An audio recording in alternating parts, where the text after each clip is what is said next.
ಮೊದಲನೇದಾಗಿ ಎಲ್ಲರಿಗೂ ಸಂಕ್ರಾಂತಿ ಹಬ್ಬದ ಶುಭಾಶಯಗಳು.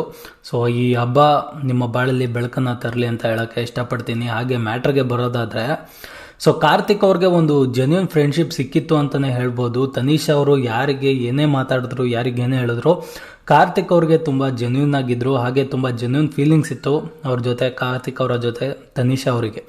ಆಯ್ತಾ, ಎಲ್ಲೋ ಒಂದ್ ಕಡೆ ಅದನ್ನ ಕಾಪಾಡ್ಕೊಳ್ಳೋದ್ರಲ್ಲಿ ಕಾರ್ತಿಕ್ ಅವರು ಸೋತೋದ್ರು ಅಂತ ಅನ್ಸುತ್ತೆ.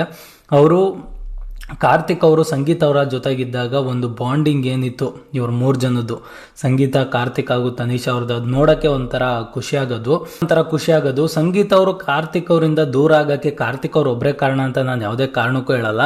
ಆಯ್ತಾ, ಸಂಗೀತ ಅವ್ರದ್ದು ತುಂಬಾ ಕಾರಣಗಳಿದೆ. ಅಂದ್ರೆ ಅವ್ರು ಹೇಳ್ದಂಗೆ ಕೇಳ್ಬೇಕು, ಅವ್ರು ಹೇಳ್ದಂಗೆ ಮಾಡಬೇಕು, ಸೊ ತುಂಬಾ ಡೌನ್ ಹೊರಟೋಗ್ಬೇಕು, ಸೊ ಆ ಥರ ಎಲ್ಲ ಇತ್ತು. It's okay. ಆಯ್ತಾ, ಪದೇ ಪದೇ ಒಬ್ಬ ವ್ಯಕ್ತಿ ತುಂಬಾ ಡೌನ್ ಹೋಗೋಕ್ಕಾಗಲ್ಲ. ಅದರಿಂದ ಸ್ವಲ್ಪ ಬೇಜಾರಾಗಿ ಕಾರ್ತಿಕ್ ಅವರು ಆ ಝೋನಿಂದ ಹೊರಗಡೆ ಬಂದರು. It's okay. ಆಯ್ತಾ, ಅವೆಲ್ಲ ನಡೀತವೆ. ಬಟ್ ತಂದೆ ಅವರು ಕಾರ್ತಿಕ್ ಅವ್ರಿಗೆ ತುಂಬಾ ಜೆನ್ಯೂನ್ ಆಗಿದ್ರು. ಎಲ್ಲೋ ಒಂದ್ ಕಡೆ ಅವ್ರು ಎಲ್ಲೇ ಒಂದು ನೇಮ್ ತಗೊಳ್ಳುವಾಗ ತುಂಬಾ ನೋಡಿ ಮಾಡಿ ಯೋಚನೆ ಮಾಡಿ ನೇಮ್ಗಳನ್ನ ತಗೊಂತಿದ್ರು. ಬಟ್ ಕಾರ್ತಿಕ್ ಅವರು ಆಲ್ ಆಫ್ ಎ ಸಡನ್ ನೇಮ್ಗಳನ್ನ ತಗೊಂತಿದ್ರು. ಅದು ಅವರು ಕೊಡೋ ರೀಸನ್ಗಳು ವ್ಯಾಲಿಡೇ ಇರ್ತಾ ಇರಲಿಲ್ಲ. ಆಯ್ತಾ, ಎಲ್ಲೋ ಒಂದ್ ಕಡೆ ನಾನು ಬಯಸ್ಡ್ ಆಗ್ತೀನೇನೋ ಅಥವಾ ಬೇರೆ ಒಂದು ಥಿಂಕಿಂಗಿಂದ ಅವರು ಡಿಸಿಷನ್ಗಳನ್ನ ತಗೊಂತಿದ್ರೇನೋ ಅನ್ನೋ ಥರ ಇತ್ತು. ಆ್ಯಕ್ಚುಲಿ ಅವರು ನಮ್ರದ ಜೊತೆ ಯಾವ ಒಂದು ಬಾಂಡಿಂಗ್ನ ಹೊಂದಿದ್ರು ಆಮೇಲೆ.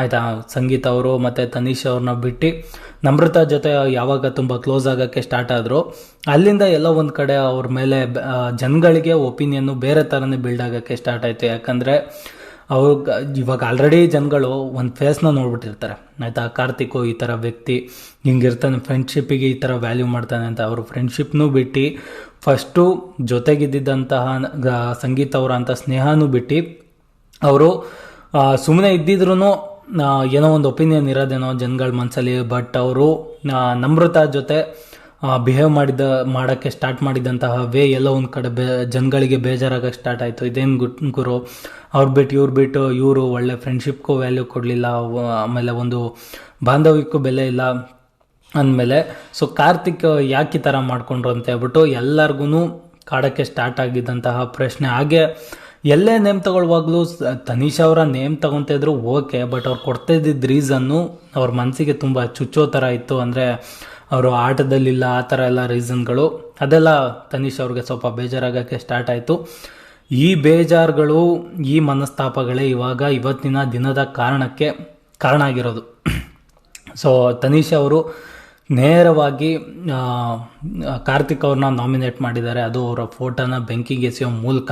ಹಿಂಗೆ ಇರುತ್ತೆ ಅಂತಲೂ ಹೇಳೋಕ್ಕಾಗಲ್ಲ, ಇನ್ನು 14 ದಿನ ಇದೆ. ಎಲ್ಲ ಒಂದು ಕಡೆ ಬಿಟ್ಟೋಗ್ತೀವಿ, ದೂರ ಆಗ್ತೀವಿ ಎಲ್ಲರೂ ಅಂತ ಬಂದಾಗ ಖಂಡಿತ ಎಲ್ಲರ ಮನಸ್ಸನ್ನು ಚೇಂಜ್ ಆಗೇ ಆಗುತ್ತೆ. ಇವತ್ತಿನ ಮಟ್ಟಿಗೆ ಈ ಬೆಳವಣಿಗೆ ಆಗಿದೆ. ಕಾರ್ತಿಕ್ ಅವರು ಯೋಚನೆ ಮಾಡ್ಬೋದಿತ್ತು, ಹಾಗೆ ಇನ್ನೂ ಟೈಮ್ ಇದೆ ಅವರು ತಿದ್ಕೊಳ್ಳೋಕ್ಕೆ. ಅಕಸ್ಮಾತ್ ಅವ್ರು ಎಚ್ಚೆತ್ಕೊಳ್ಳಿಲ್ಲ ಅಂದರೆ ಮುಗೀತು ಕತೆ.